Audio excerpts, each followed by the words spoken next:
The day has finally come. The people have finally spoken. So listen up, Miyazaki. Elden Ring's DLC is too hard. I have like a couple of like kind of very different branching takes to make in this video. I am going to talk about accessibility and why I think accessibility is really important and how common of a conversation accessibility is where FromSoft games are concerned, and why I do think it would be great if disabled players could play Elden Ring, even though it is already currently their most accessible game. There's a lot of room for improvement. But we're also going to talk about...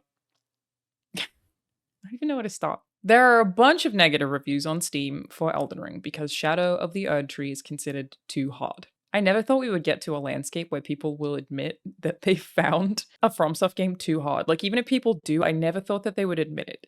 Now, it's worth noting that the presence of this has been a little bit exaggerated. A lot of the negative reviews on Steam are also people complaining about the performance problems, which are there, they are consistent. And that's a separate story that I've spoken about before that people did not want to hear, which is that, yeah, FromSoft really gets a pass for a lot of things sometimes.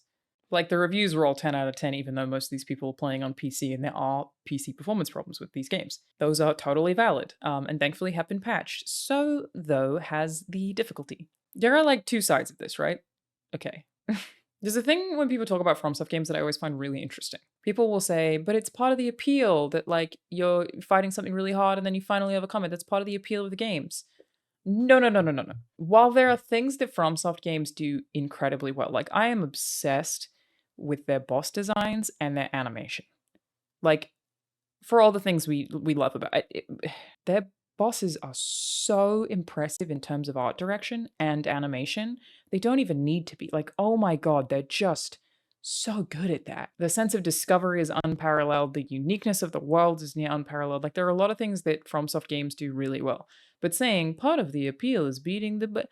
It's not part of the appeal. It's the entire design of the game. It's the whole game. It is the core ethos, the core game design of any FromSoft game, is that you are supposed to approach a boss, be willing to die the first several times as you assess their moveset, you figure out the puzzle that is beating this boss, you've retained information about their movesets, about what kills you, about how you can avoid it, and you roll into them. And then after a certain amount of deaths, which are to be totally expected, if you beat an Elden Ring boss in less than like 3 deaths, in my opinion, that's an RNG fluke and not you playing the game well. The big part of the game is learning how that stuff works. That's the point. You go in there, you gather that data, and then you finally beat them. That is the point of these games. The whole point is for them to be extremely challenging. I do think that people complaining about the Shadow of Erdtree DLC should get good. By which I mean just pay attention to the things the game gives you that can make it way easier.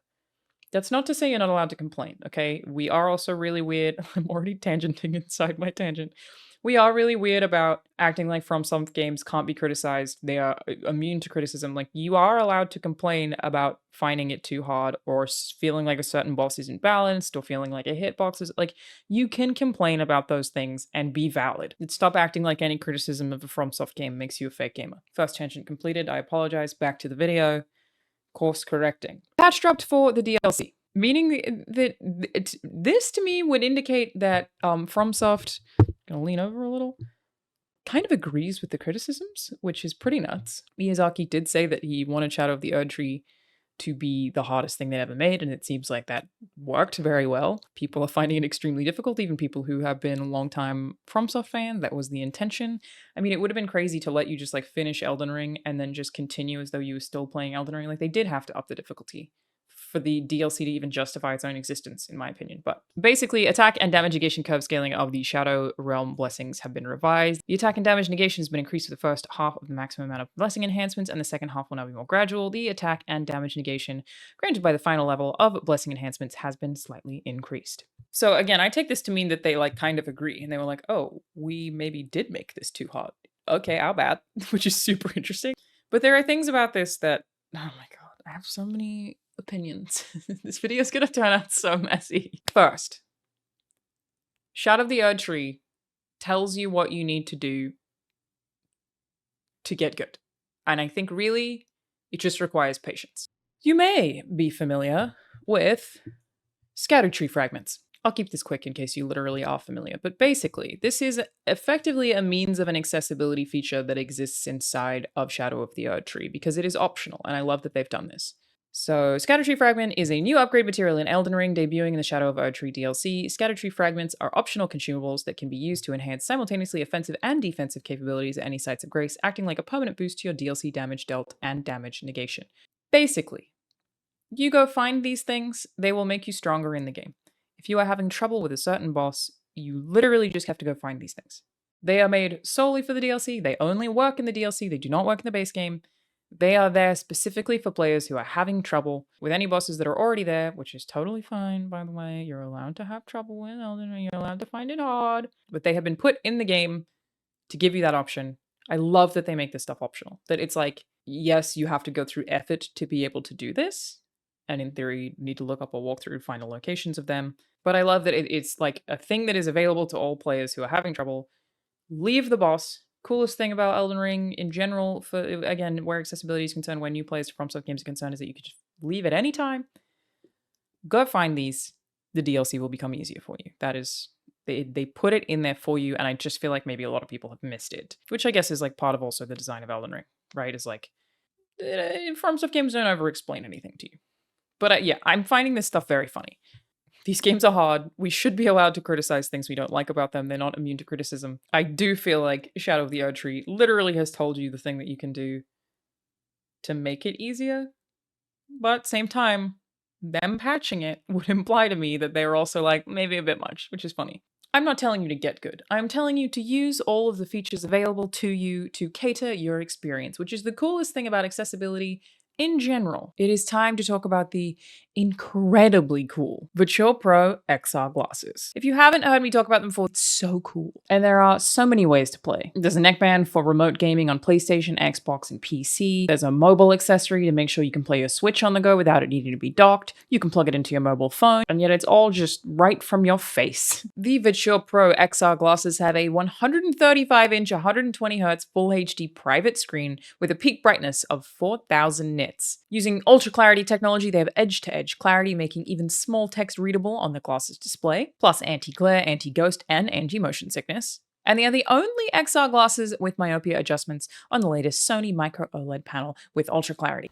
The new Pro XR glasses also upgraded the lenses so there is no more image leakage, meaning your privacy will be fully protected in public. Basically, you get to make personalized adjustments to make sure you have the sharpest image. So not only are these like incredibly cool and fun and great for planes, on top of that, there is some fantastic built-in stereo audio and a bunch of really helpful modes and extra uses like co-op, meaning you and your best friend could be sitting next to each other on a flight, both wearing these glasses, both playing Mario Kart with giant screens that nobody else can see. The glasses are also super lightweight. It's a really comfortable, really slim design. So make sure you grab your Virtual Pro dock pack and use my code Alanah to get 10% off everything but the new glasses. Go to pro.virtua.com/Alanah and use code Alanah. Thanks to Virtua for sponsoring this video. Now back to the video. I have never understood why players would ever argue against more customization options.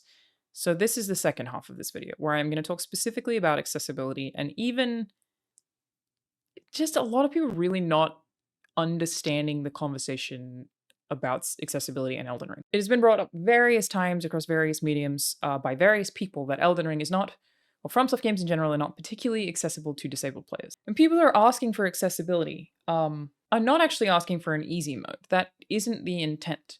Here's the thing I want to spell out where accessibility is concerned. People who are disabled, I felt myself doing it, I'm going to do it, is another tangent. There are also multiple kinds of disabilities, especially where gaming is concerned. There are long-term disabilities, there are situational disabilities, there are temporary disabilities. It counts as a disability where a video game like Elden Ring is concerned if you have a kid.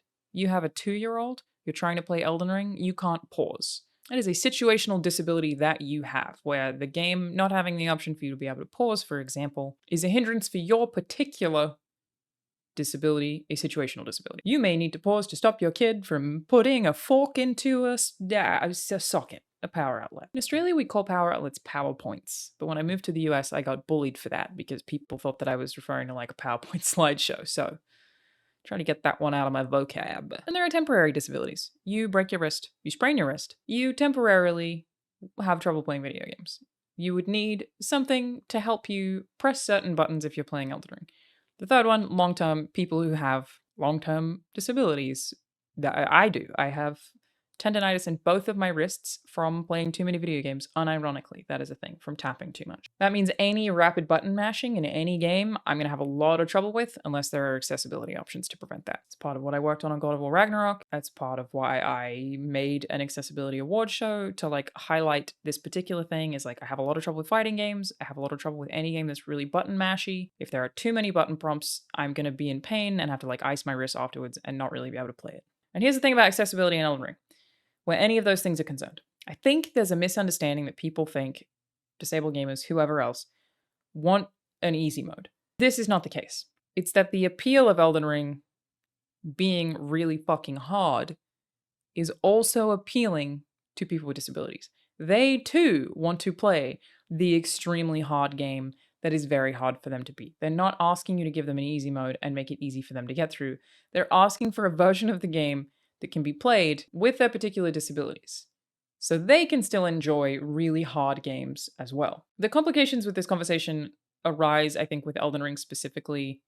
Like, yeah, there are so many people who just dismiss it as like, shut up, who cares about you, you're disabled, which, fuck off. Second, people just assuming they're asking for easy mode, and that's not the case. It's not an easy, it's not even less difficulty, it's more options. But third is the unique challenge with FromSoft games of completing them being such a point of pride.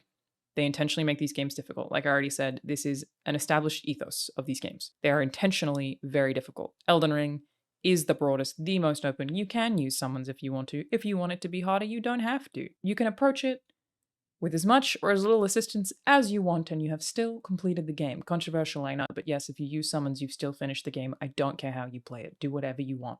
But it's also just that whole culture of beating a FromSoft game is such a point of pride for people. And how do you avoid taking away that point of pride?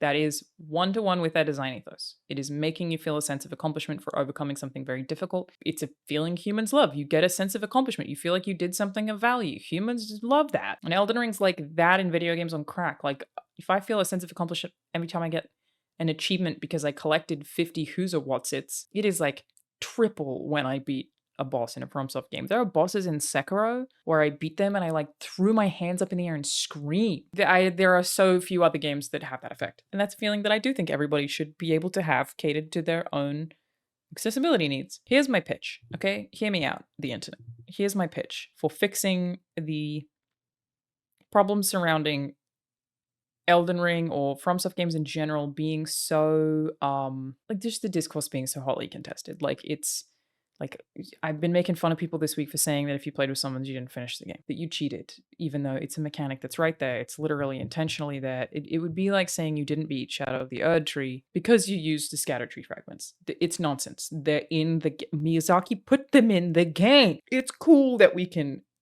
adopt them or not adopt them based on how we want to experience the thing or the unique challenges that we have, because we're all fucking different people, right? Here's my pitch, okay, gamers? Hear me out. I haven't had this conversation with anyone, so I don't know how many holes there are, but this is my thought. What if, for every game that you finish, but especially for FromSoft games, there were an ending title screen that you could screenshot and you could share very easily that details exactly how you finish the game? Are people going to reply to each other who share that and be toxic about it? Yeah, people are going to be like, oh, you use summons, you died, and beat you summons, and beat the game. Yeah, people are going to be dicks. But I feel like it would maybe prevent some of the extra accessibility specific gatekeeping. Like all of these people who are vehemently against accessibility options, which is really, again, just in-game customization options. No one's asking for less or more damage, but like less button presses or there's a large list of things that can make it easier for disabled players to play a really hard game and still have it feel really hard, but still be able to play it, you know? But what if you get a screen at the end with the credits that shows exactly how you played it or what options you had on or off? In my head, this would alleviate a lot of that discourse. People are saying like no accessibility, whatsoever because I want to be able to play Elden Ring the exact way that I want to be able to play it. And I feel like those people are shooting themselves in the foot because what if they get one of those temporary, situational, or short-term disabilities? You break your wrist, you're not going to be able to play Elden Ring. You have a kid, suddenly you can't play Elden Ring. Like, I feel like they say it when they don't have disabilities, but in 10 years, when you do have some kind of disability, I feel like you're going to retroactively kind of regret that you were like, absolutely not. Don't change anything. I finished Tunic. That game rules and is very hard. And after I finished it, I beat the final boss that you don't even have to, well, spoilers. She was so hard. She was so hard. It took me days. Tunic has an accessibility option in it that you can use to, it's basically God mode. I think you can prevent all damage. I beat the game without that and felt so accomplished and so proud of myself. And I don't care that that mode is there or that option is there to help other people who still want to experience the game without that. I think that's perfectly fine. But I would have liked just a little something at the end, even an achievement, to give me the credit for doing the hardest fights on what is effectively the hardest in-game possible difficulty because I didn't have those accessibility options on. You know what I mean? That's my thought, basically. Elden Ring is already the most accessible FromSoft game. If you're complaining about Shadow of the Erdtree being too hard, you don't have to play it. You are definitely allowed to criticize them. And I also think you should explore more because you will find another build or another means to make things easier. Like, I think you're being impatient is probably what's happening realistically. This is for people who obviously don't have accessibility problems. But what if, so that we could actually allow disabled players to play these games, which is a thing I care about, you just, at the end of the game, you just get a screen with all your stats.